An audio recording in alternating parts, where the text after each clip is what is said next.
હો બેટા, તમારા શહેરમાં કેવું હાલે છે? અરે એકદમ સારું. હમણાં જો નવું મંગળસૂત્ર કરાવ્યું અને આમ બસ મજા શહેર જેવું તો થાય જ નહીં. અહીંયા આપણા ગામડામાં તો ખેતી ને વાડી ને ગારા ને કીચડ ને ગાયો ને ભેંસો ને આઈ ડોન્ટ લાઈક ઇટ. ત્યાં તો બહુ જ સારું છે. બહુ સારું છે, બહુ વખાણ કર્યા હો તે તારા શહેરના. સરીક અંદર આવી તો કામ છે. હાલ તો હા તું બારે હું ફાકા મારજો. પણ તમે હું અહીંયા ઢહેડી આવ્યા? અહીંયા શહેરમાં તો ફાકા નથી મારી શકતી, અહીંયા તો મારવા દઉં. અહીંયા તો બધા આપણા કરતા ઊંચી ઓલાદું હોય. હા, તને ખબર છે હું છું છે? શું થયું છે? આપણા મકાનને છે ને બેંક વાળા સીલ મારી ગયા છે. હે?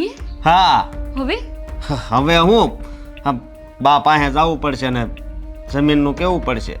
દેતા હોય કાંઈ નહીં દે. જાવી તો ખરા આપણે. હાલ બા, હા બહુ હેરાન થઈ ગયા છે. હવે અમારા શહેરમાં મકાન રહ્યું ને ત્યાં બેંક વાળા સીલ મારી ગયા છે. પણ આ બહુ તો બહુ મોટા મોટા વખાણ કરતી હતી શહેરના. એ વખાણ જ કરશે, એને કાંઈ ખબર નથી પડતી ને એટલે એમાં એવું હતું ને કે બા ટાણે છે ને હપ્તો ન ભરાણો તે બેંક વાળા સીલ મારી ગયા. બાપ, તમારી જમીન પડી જ છે ને, ગીરવે મૂકી દેહો કાં પછી વેચી દેહો અમને પૈસા દેહો.